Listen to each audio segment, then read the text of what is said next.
হ্যাঁ, আরে বাবা তুমি হঠাৎ করে আমাদের বাড়িতে? ঘুরতে ঘুরতে একটু আসলাম, একটু কাজ আছে তাই। বলো বাবা। বলছি কি, আমি এখন এই শহরের পরে কদিন থাকছি, মানে এই হোস্টেলে, ওই পাদু যেখানে থাকে ওখানে। হ্যাঁ। তো ওখানে থাকবা কেন? আমাদের বাড়িতে রুম খালি আছে, ওখানে থাকতে পারো তো। নাহলে আমি তো একাই থাকি, আমার সঙ্গে থাকতে পারো। থাকার জন্য আসিনি আমি এখানে, এখানে আসছি অন্য একটা কাজের জন্য। হ্যাঁ বলো তো, কোনো সমস্যা নেই। বলছি আপনাদের এই যে বাইরে যে ঘরে মোটরসাইকেল রাখেন, এক সাইডে তো খালিই থাকে। হ্যাঁ হ্যাঁ, তাই বলে ওখানে তোমার শোয়ার দরকার নেই, তুমি ওখানে শুতে পারবে না, বিশাল মশা। আরে বাবা আমি শোবো না ওখানে, আমি ওই কয়দিন করে ছাগল রাখবো। ছাগল রাখবো মানে বুঝলাম না। বাড়ির জন্য করে ছাগল কিনবো, এখন রাখার জায়গা নেই, তা ভাবলাম তোমাদের বাড়ি খালি জায়গা যখন দেখেছি, তো এখানে রাখাও যাবে, দিনিও বান্ধা যাবে, একটু মোটামুটি ভালো হবে। তা বলছি বাবা, আমরা তো ছাগল টাগল কোনদিন পুষিনি, তা আমরা কি করে কি বলবো? পুষার কোনো দরকার নেই, পুষবো আমি। তোমাদের সকাল বিকালে হয়তো একটু ছাগলটা একটু খাটি টাটি দিতে হতে পারে, তাছাড়া আর কিচ্ছু না। আর বাড়ি যাওয়ার সময় সকালে বেঁধে নিয়ে চলে যাবো, বুঝতে পারিস? ও মানে 2-4-5 দিনের জন্য আমাদের কাছে রাখবা, তাই তো? একদম রাইট, ওতে আমাদের কোনো অসুবিধা নেই। হ্যাঁ হ্যাঁ, ওতে আমাদের কোনো অসুবিধা নেই। বলছি তোমার বাবা আবার চেঁচামেচি করবে না তো? আরে ভাই কিচ্ছু করবে না, দেখো কিন্তু। হ্যাঁ বাবা, কোনো সমস্যা নেই। বলছি আমার বৌমার কি খবর? হ্যাঁ গো, আমি তো ওই কথাই শুনতে চাচ্ছিলাম। বলছি আমার বউর কি খবর? এখনো বিয়ে হয়নি, বুঝতে পারিস? সবকিছু ঠিকঠাক চলছে, কিছুদিনের ভিতরে বিয়ে হয়ে যাবে, আর ওখানে ডিভোর্স হয়ে যাবে। তারপরে দেখবা চড়াত করে তোমার কাছে চলে আসবে। সত্যি বলছো, আসবে তো? আমার এক কথা 100 কথা সমান বলে দিছি না, তুমি 6 মাস অপেক্ষা করো। আচ্ছা ঠিক আছে। তা বলছি তাহলে এই বিকেলের ভিতরে আমি একটা দুটো ছাগল ডেকে যাবো ওখানে। হ্যাঁ আচ্ছা। আরে বাবা, ও ঘরের চাবি তোমার কাছে দিয়ে দেবানি, যখন ইচ্ছা আসবা, যখন ইচ্ছা রাখবা, যখন ইচ্ছা নেবা, তোমার ইচ্ছা। ঠিক আছে? ঠিক আছে, তাহলে তো খুব ভালো হয়। আসি। হ্যাঁ। বলছি বাবা, কটা খাওয়া দাওয়া করে যেতে? না না, এখন আর খাওয়ার সময় নেই, যাই মোটামুটি। হ্যাঁ, ছাগল টাকার জায়গা হয়ে গেছে, এখন ঝড়াত করে ব্যবসা শুরু করে দিতে হবে। কি বাবা, মন খারাপ করছিস কেন? দেখবি খুব শীঘ্রই পরি তোর কাছে ফিরে আসবে। কে জানে মা, যতদিন না আসে ততদিন বিশ্বাস করতে পারছি না। আরে হবে হবে, সব হবে। একবার যদি রতন চমচমিরে পেতাম না হাতের কাছে, তাহলে দেখাতাম কত ধানে কত চাল। বলছি বাবা, এই রতন চমচমিটা কে? ওই যে তোমার পাতানো ভাই, কটকটি। আর বলিস না, ও মালটা আমার সাথে যে এত বড় বিশ্বাসঘাতকতা করবে আমি ভাবতে পারিনি। যারা আপন ভাবি সেই দেয় ধোকা। বলছি বাবা, ওইসব কথা বাদ দিয়ে এখন একটু কাজে টাজে মনোযোগ দাও। কি কাজে মনোযোগ দেবো? হ্যাঁ, এখন আমার পড়াই কমপ্লিট হলো না। অনেক পড়াশোনা করিস, এখন মোটামুটি একটু কাজে বাজে মন দাও। কি কাজ করবো বলো মা? তোর বাবার সাথে গিয়ে গিয়ে ওই লাইব্রেরিতে কাজ করো। হ্যাঁ, আমি লাইব্রেরিতে কাজ করবো? বাবা আমার কলেজের প্রফেসর, আর আমি লাইব্রেরিতে কাজ করবো? তা কি করবা? পড়াশোনার নামে তোমার ঠন ঠন, তা কি করবা? লাইব্রেরিতে কাজ করবো না তো বাপের হোটেলে বসে বসে খাবে নাকি? হ্যাঁ, ভালো করে পড়াশোনা করতে চাই। তাহলে পরের কথা বাদ দে, 6 মাস একটা না পড়াশোনা করবি, চোখ নাক মুখ বুঝে, বুঝতে পারিস? ভালো রেজাল্ট করে দেখা, তারপর যা করার দরকার আমি করছি। ঠিক আছে মা। বলছি কটকটি, বাড়ি তো কাউরি দেখছি না। ওগুলা দেখো, আমাদের ফালতু ফালতু ডাকিছে নাকি? আজকে শালা যদি টাকা না দেয় না, মোচাকল নিয়ে আমি চলে যাবো। সত্যি বলছি। আরে এমএলএ বাবু, তুমি একজন মান্যগণ্য মানুষ, হ্যাঁ? তুমি একটু কথা বলো, তোমার কথা ভাত থাকবে তা না, হ্যাঁ হালকা পাতলা কথা বলো। আরে বাবা, আমি তো মানুষের মতো এরকম চেঁচামেচি করতে পারি না। আমি তো লোকের কাছ থেকে ভালোবাসা দিয়ে ভোট জিততে চাই। সেদিন গেছে, কথা না বলে তাড়াতাড়ি ডাক দেন, হ্যাঁ টাকার দরকার, সামনেই ভাইপোর বিয়ে। ঠিক বলেছিস। শোন রে কটকটি, আমি তো কড়া কথা বলতে পারি না। আজকে যদি নারকেল এরকম টাকা না দেয় না, তুই পিছনে মানে মানে একদম কড়কড় সুরে বলবি যে টাকা চাই, নাই তো আমাদের মোচাকল চাই। আপনি ডাক দেন, তারপর কি করতে হয় কি না করতে আমি দেখছি। ঠিক আছে। আরে ও ম্যাডাম, আরে ও নারকেল বেগম ম্যাডাম। সাত সকালে ষাঁড়ের মতন চেঁচাই কে রে? কি এমএলএ বাবু, আপনার সুরটা কি ওই ষাঁড়ের মতন নাকি? কি বলছে? আরে ম্যাডাম, আমি তো এমএলএ বাবু, আপনাদের বাড়ি আসছি। আরে বাবা তুমি নাকি? আমি হচ্ছে কে না কে, তাই ভাবলাম ষাঁড়ের মতন চেঁচাচ্ছে কে। বলো এমএলএ বাবু, কি হয়েছে? কি সাহায্য করতে পারি আপনাকে? ওই যে ম্যাডাম, আপনি বললেন আজকে টাকা দেবেন, তাই চলে আসলাম। আরে বাবা, এতগুলো টাকা একবার নিয়ে করবা কি? এই সামনে ভোট, টাকা পয়সা বিলতে হবে না, টাকার দরকার। ও, তুমি টাকা দিয়ে টাকা পয়সা বিলাবা? হ্যাঁ ম্যাডাম। বলছি কি, আমার উকিল গেছে টাকা আনতে, এবারে টাকা তুলতে ব্যাংকের তে। আসি পারে তোমার ডাক পাঠাচ্ছি, তুমি এসে ঝাপাত করে নিয়ে যাবা। ও কথা বলি তো হচ্ছে না, আজ বাদে কাল বিয়ে, টাকা পয়সার দরকার কিনা? আরে সেটা আমি বুঝতে পারছি। বলছি এমএলএ বাবু, তাহলে আপনার ওই অ্যাকাউন্টে আমি ডাইরেক্ট 2 কোটি টাকা ট্রান্সফার করে দিই, তখন দেখবেন কত মজা। আরে ম্যাডাম, ও তো আর কি মারছি, ওইসব কিচ্ছু না। বলছি ম্যাডাম, কখন আসবে আমার টাকা? এই তো একটুখানিকের ভিতর চলে আসবে। তাহলে আমরা এখন কুড়ামোড়া দিয়ে এখানে বসি। না না, তার দরকার হবে না, এখনই চলে আসবে। কত সময় লাগবে? আরে বাবা, ওই তো অনেকক্ষণ গেছে, আমার হিসাব অনুযায়ী 10-15 মিনিটের ভিতর চলে আসবে। তাহলে তো কোনো সমস্যা নেই, 10-15 মিনিট ও দেখতে দেখতে কাটাই দেবো। কি বলছিস কটকটি, তাই তো? হ্যাঁ। বলছি তোমার ওই অ্যাসিস্ট্যান্ট এরকম রেগে যাচ্ছে কেন আমার কথায় কথায়? অ্যাসিস্ট্যান্ট বলবেন না, আমি হচ্ছে এমএলএ বাবুর ভাই। একদম ঠিক কথা। বলছি কি, একই পেটে নাকি পাতানো? আরে ম্যাডাম, ও কথা বলবেন না, ও হচ্ছে আমার ভাইয়ের মতন। ও তাই? কেন তো কি? বলছি কি কটকটি, হ্যাঁ আগে তো তুমি আমার কাছে ভালো কাজ করতে, হ্যাঁ তোমার বেতন দেনি বলে তুমি এখন আমার সাথে কাজ করতে চাইছো না নাকি? না না, আমার যার সাথে পোষায় না আমি তার সাথে কাজ করি না। আপনি সবসময় খাবরাখাবরি করেন, বেশি কথা বলেন, তার জন্য আপনার সাথে আর আমি এই কাজবাজ করতে চাই না। বলছি আমার সাথে যদি কাজ করো না তোমার 50 লাখ টাকা দেবো। টাকা কি আমি চাবাই খাবো? ওইসবের আমার দরকার নেই। ম্যাডাম, ও ম্যাডাম, চলে আসি আমি। হ্যাঁ আসো আসো, তাড়াতাড়ি আসো। এই যে দাঁড়ায় রয়েছে এমএলএ বাবু, টাকা দিতে হবে, আসো। মাথা বোঝাই করে টাকা এনেছে, দেখো রে দেখো। যাক এবার খেলা বাদিছে। বলছি কত এনেছো? ব্যাংক থেকে 2 কোটি টাকাই দিছে। আচ্ছা ওই টাকাগুলো এমএলএ বাবুকে দিয়ে দাও। হ্যাঁ বাবা, হ্যাঁ আমাকে দিয়ে দাও। এই জি ম্যাডাম, আপনি নিচের হাতে দিয়ে দেন। এই নিন ধরেন এমএলএ বাবু। সত্যি ম্যাডাম, আপনাকে কি বলে যে ধন্যবাদ দেবো বলার বাইরে। বলছি ওসব ধন্যবাদের কথা ছাড়ো, টাকা পয়সা বাড়ি সাবধানে রেখো, আজকাল চোরের তো উদ্ভব প্রচুর। না না ম্যাডাম, টাকা ভালো জায়গায় সারিয়ে রাখবো, কেউ খুঁজে পাবে না। তাহলে একটা কাজ করতে পারো, আমার মতন ওই আর কি ঘরে করা ব্রাহ্মণ ডেকে খাতি টাতি দিয়ে ওই একটু পূজা আর্চা করাই দিও, তাতে তোমার এই টাকা আরো সম্পূর্ণভাবে তোমার কাজে লাগবে। হ্যাঁ একদম ম্যাডাম, এক্ষুনি বাড়ি যাইয়ে আমি এই অষ্টমঙ্গলা করাই দিচ্ছি। আরে বাবা, ওটা একটা সত্যনারায়ণের পুজো, ওটা কোনো যোগ্য না। ওই আর কি হলো, সেটা ভরা মানুষ যেটুকু বলতে পারি সেটুকুই অনেক। ধরেন ধরেন ব্যাগটা ধরেন। হ্যাঁ ম্যাডাম নিচ্ছি, অত ব্যস্ত হবেন না। তাহলে ম্যাডাম আসি। আচ্ছা সাবধানে যেও, লোকে যেন বুঝতে না পারে ব্যাগে এত টাকা আছে। না না কেউ বুঝবে না, আমি এই লুঙ্গি চাপা দিয়ে নিয়ে যাবো। যাও বাবা। চল চল তাড়াতাড়ি কটকটি চল, আমি তো ভাবলাম টাকা দেবে না। বলছি সন্দেহ হলে ব্যাগটা খুলে দেখতেন। আরে টাকার নতুন গন্ধ বেরোচ্ছে, আমি শুকেই বুঝতে পারিছি। দরকার নেই, বাড়ির দিক চল। চলেন তাড়াতাড়ি, আজকে খেলা হবে। বলছি আর কটা টাকা নিয়ে আসতি। আরে ম্যাডাম, আপনি যা বলছেন আমি তাই জানিছি, তার থেকে একটু বেশি নাকি বকা শুনবো? ঠিক আছে ভালো করেছিস। বলছি কি, যে করে হোক এমএলএ বাবুরই ওই ফাঁসাতে হবে মোচা কলে। ওই আমি যা বললাম কালকে তাই তো? হ্যাঁ। বলছি ম্যাডাম, তাহলে দেরি কিসের? ঝপত করে ওই ইনকাম ট্যাক্স অফিসে লোক পাঠিয়ে দেন, তখন বলবে কত ধানে কত চাল। সেটা ঠিক বলেছিস, দাঁড়া বাড়িতে টাকা পয়সা খুলে গুনতি থাকুক, পাঠাচ্ছি। এখন ঘপ করে পাঠালে তো কাজ হবে না।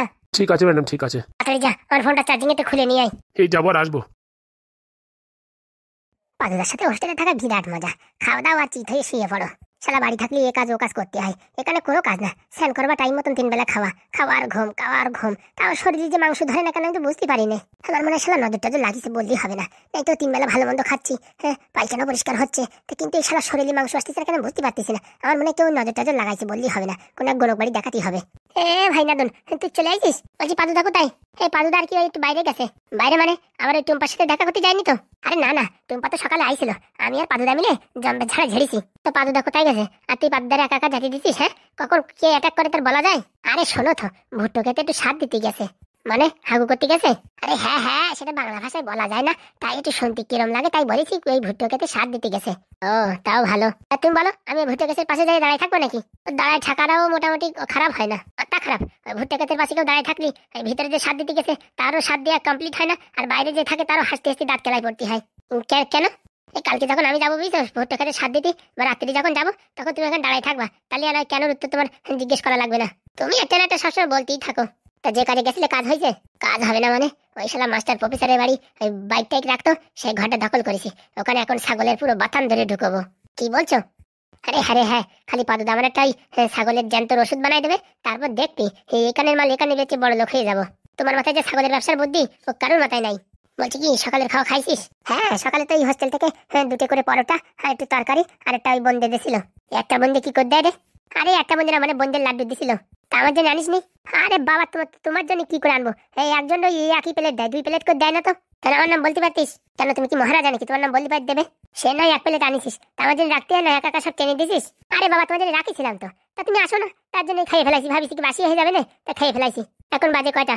এই তো 10টা বাজে, তো 10টার ভিতরে বাসি হয়ে যায়। আমি ভাবছি তুমি আসবা না, ওই কোনাতে একটু করে সেটি খাতি তা লাস্টে দিয়ে অল্প একটু রয়েছে, তার ভাবলাম একটু খালি খালি রাখিয়ে ওই বেশি কথা শুনতে হবে না, তার জন্য ভাবলাম পাপি পেটে আর কেন কষ্ট দেবো, হ্যাঁ পেটের ভিতরে ঘপাত করে ঢুকতে দিছি। বাবা বাবা খুব ভালো, কালকে তোরে পাঠাবো ছাগল কিনতে, আমি বাড়ি থাকবো, বাড়ি বসে বসে খাবো। আরে বাবা, আমার ছাগল কিনতে পাঠালি তাহলে ব্যবসা পুরো চাঙে উঠবে না। চাঙে কি করে উঠবে? 500 টাকা দিয়ে পাঠাবো, 500 টাকা দিয়ে ছাগল কিনে আনতে হবে, তো যে কানতে পারিস। 500 টাকা ছাগল হয় নাকি? ওই ছাগলের যে বড়ি বড়ি হাগা, ওই তো 500 টাকা কেজি। তো দেখিস কেন, কালকে যদি 500 টাকা দিয়ে ছাগল না কিনে আনি তার নাম নেদন না। তা হতেই পারে, তোমার মাথায় যা ট্যালেন্ট তুমিও 200 টাকা দিয়েও কিনতে পারো। বলছি নেদন দা, তোমার কাছে একটা প্রশ্ন, এই প্রশ্নের উত্তর দিতে পারবা? শোন, আমি কোনদিন স্কুলে যাইনি, তার প্রশ্নের উত্তর কি করে দেবো? আরে ওই স্কুলের প্রশ্ন নয়, ছাগলের বিষয়ের প্রশ্ন। ও গরু ছাগল ভেড়া এইসব বিষয়ে যত প্রশ্ন আছে তুই কর, ঝাপা ঝাপ করে উত্তর দিয়ে দেবো। তাহলে বলো তো, এই ছাগল যাই খাক ওর পায়খানা এরকম বড়ি বড়ি হয় কেন? শালা তো বিরাট একটা প্রশ্ন ধরেছে, এই প্রশ্নের উত্তর তো আমার কাছেও নাই, কিন্তু এইভাবে হার মানলে তো হবে না, তাহলে কিছু না কিছু একটা করে মেকআপ করে দিতে হবে। এই শোন, এই ঘাস পাতা লতা পাতা সব খাওয়ার পরে পেটের ভিতরে পায়খানা তৈরি হয়। এইবার গ্যাস্ট্রিক হওয়ার সাথে সাথে পাদ মারলি পারে কি হবে, বেরোনোর জায়গা নেই, তখন আঁকা বাঁকা রাস্তায় হ্যাঁ 3 কোণা 4 কোণা এইভাবে তারা নিজেদের পথ তৈরি করে। এইভাবে পথ তৈরি করতে করতে যখন তাদের পায়খানা সৃষ্টি হয়, তখন সেগুলো এই আঁকা বাঁকা আকৃতিতে বড়ি বড়ি রূপে নির্গিত হয়। বাবা, এ তো তুমি রচনা বলে দিলে, কিন্তু এটা তো আমার কারেক্ট উত্তর মনে হচ্ছে না। মনে যখন হচ্ছে না, তুই বল কিসের জন্য হয়। আরে ঘোড়া ডিম, আমি জানলে কি তোমার জিজ্ঞেস করতাম নাকি? তা বন্ধুরা, তোমাদের কাছে ছোট্ট নিবেদন, এই অধমের প্রশ্নের উত্তরটা একটু দেবেন। হ্যাঁ, আমার অনেক দিনের জানার ইচ্ছা যে এই ছাগলের পায়খানা সবসময় বড়ি বড়ি হয় কেন, এই কথা আমি এখনো বুঝতে পারিনি। ও পারবে না, এই প্রশ্নের উত্তরে এই হবে, আর কেউ দিতে পারবে না। বলা যায় যারা ছাগল গরুর ডাক্তার তারা বলতে পারে যে কিসের জন্য এরকম হয়। আরে আমি ওই বললাম, ওই পাত দেয় তো, সে পাত বেরোনোর জায়গা থাকে না, তাই আঁকা বাঁকা রাস্তা তৈরি করে তারা নির্গিত হয়। তার জন্য ওই যখন পায়খানা রূপে বেরোই আসে, তখন ওই বড়ি বড়িটি হয়। বলছি এখনো পালুদা আসলো না যে? আরে বাবা, কার কতক্ষণ সময় লাগবে কি না লাগবে সেটা আমি কি করে বলবো? তুমি যাই ডাকো না তো ভুট্টো কেসের পাশে। যাচ্ছি, দাঁড়া। বাবা ভালো আছো? পোড়ামুখ কদম চাপ, তুই এখানে কি করছিস? এই সময় তুমি পার বাপ, তাই না ভাই? হ্যাঁ, এখানে এসে কেন কে জানে। বলছি কিসের জন্য এখানে আইসো, আর আমাদের খবর কি করে পারলে যে আমরা এখানে আছি? বলছি বাবা আমায় ক্ষমা করে দাও, আমার মেয়ে তো কোনো দোষ করেনি। আমার মেয়েরে ওই কুপরামর্শ আমি দিছি, তাই যা শাস্তি দেন আমায় দাও। আমার মেয়েরে আর আমার বউরই কোনো শাস্তি দিও না, ওদেরকে ক্ষমা করে দাও। দেখো মেয়েটা কান্তি কান্তি সারা রাত ঘুমাতে পারিনি। অত ঘন পেশাল বাড়ি আমাদের কাছে কোনো লাভ নেই, বুঝতে পারিস? এ তো কোনো মানে এই ইলেকট্রিক বাল্ব না যে ফিউজ হয়ে গেছে 1 বছরের গ্যারান্টি পাল্টে দাও, বুঝতে পারিস? এ একটা জীবন মরণের সমাধান। হ্যাঁ, তুমি সেখানে উল্টোপাল্টা কথা বলবা আর আমরা সেটা মেনে নেবো, তা তো হবে না। আরে বাবা, তার জন্য তো নিজের ভুল বুঝতে পেরে এখন ক্ষমা চাইতে আসি, একটু ক্ষমা করে দাও বাবা। হ্যাঁ, ক্ষমা তো 4 টাকা কেজি হিসেবে বিক্রি করে তো, যে তোমার ক্ষমা করে দেবো। বলছি বাবা তোমরা যা বলবো আমি তাইতে রাজি, আমার একবার ক্ষমা করে দাও, আর আমার ক্ষমা না করলেও আমার মেয়েরে ক্ষমা করে দাও। এ দেখো, যে বিয়ে করবে তারে বলো, বুঝতে পারিস? আর পাদুদা ওই টুম্পারে আর বিয়ে করবে না। কেন বাবা, এটা কি ঠিক হবে বলো?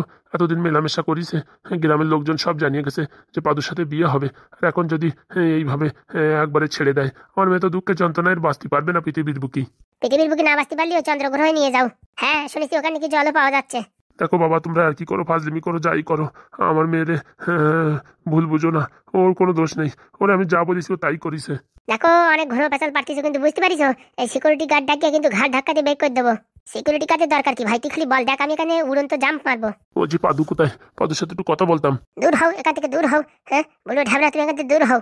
একবারের জন্য মাফ করে দাও বাবা। কি বলছি, এখান থেকে দূর হয়ে যাও। একটুখানি বোঝার চেষ্টা করো। তুমি এখান থেকে বেরোবা নাকি? ইনাদের কানে মনে খোল পড়া। বলছি কাকা, তোমাদের বলতেছি তা তুমি শোনো না নাকি? বলছি বাবা, তোমাদের যদি টাকা পয়সা দরকার হয় সে কথা বলো, সব ইচ্ছা পূরণ করছি, কিন্তু আমার মেয়েরে তোমরা বৌদি হিসেবে গ্রহণ করো। তুমি এখান থেকে বেরোবা নাকি? আর আমাদের দেখি কি মনে হয় ঘুষখোর? হ্যাঁ, আমরা কি ভিক্ষে করে খাই নাকি? আমাদের হাত আছে পা আছে, আমরা ইনকাম করে খাই। তুমি এখান থেকে কাটিয়ে ওঠো তো। তাহলে আমার কথা শুনবা না? বুড়ো, তুই এখান থেকে যা তো। ঢ্যাবনা শালা, লজ্জা নেই, সকালবেলার মেয়েরে খেদাইছি, এখন আবার আইছে। হ্যাঁ বুড়ো ঢ্যাবনা, এখন সন্ধ্যার সময় ওনার বউ আসবে না।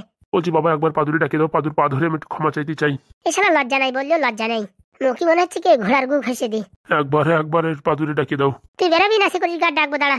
সিকিউরিটি কাকা, ও সিকিউরিটি কাকা, দেখো ঘরে চোর ঢুকিছে। ঠিক আছে আমি যাচ্ছি, এইসব উল্টোপাল্টা কথা বলিও না। আমার এইভাবে অপমান করলি তোদেরকে ছাড়বো না। আমার নাম কুষ্ঠবেদী।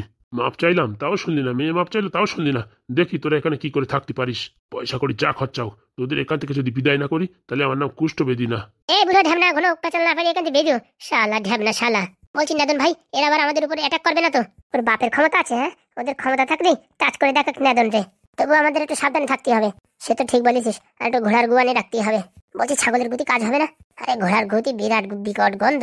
বলছি ঘোড়ার গুতে যারা বিরিয়ানি খায় না, তাদের গুতি আরো বেশি গন্ধ। আঠু আঠু, এ কি কথা বলছিস রে? ঠিকই বলছি, কোনো কথা বলিস না। তুই ধরে ডাক, আর চল খাতি চল। আসবে না, এখনই আসবে না। কিন্তু একে একে দল ধরে ধরে এখানে আসতেছে, আমার কিন্তু একটু সন্দেহ হচ্ছে। মালগুলো কোনো বড় প্ল্যানিং করছে না তো? আমারও তো তাই মনে হচ্ছে, নির্ঘাত ছালা শয়তানি করছে আমাদের এখান থেকে খেদানোর জন্য, নয়তো ওই পাদুদার সাথে ওর মেয়ের বিয়ে দেওয়ার জন্য। ও অত খায় না, যে করে হোক নাদুন্দা, ওই পাদুদার সাথে ওর মেয়ের বিয়ে করতে দেওয়া যাবে না। মাথা খারাপ, জীবন চলে যাবে কিন্তু কাটা নড়বে না। সত্যি এরকম ডায়লগ যে কোথায় পাও না, শুনি আমার জীবনের আলকাতরা নড়িয়ে যায়। পাদুদা কখন আসবে সেই আমি অপেক্ষায় আছি। পাদুদা, ও পাদুদা। আরে একটু হাঁকতে গেছে, শান্তিতে হাঁকতেও পারবে না, কি বলবো। ভালো হয়েছে, আমি দেশে ওর মেয়েরে ভালো মতন কচু, আর এই নাদন ভাই দেশে বুড়ো ঢ্যাবনারে ভালো মতো ইট ঘষিয়ে। এবার শালা বিকেল যদি বউ আসে না, বউর মুখে একদম ওই ঘোড়ার গু ঘষিয়ে দিতে হবে। শালা দেখবে কেমন লাগে। ভাবে কি পয়সা আছে বলে সবকিছু কিনে ফেলাবো? অত সোজা নাকি ঠেলা আছে? আমরা গরিব হতে পারি কিন্তু ভিখারি না।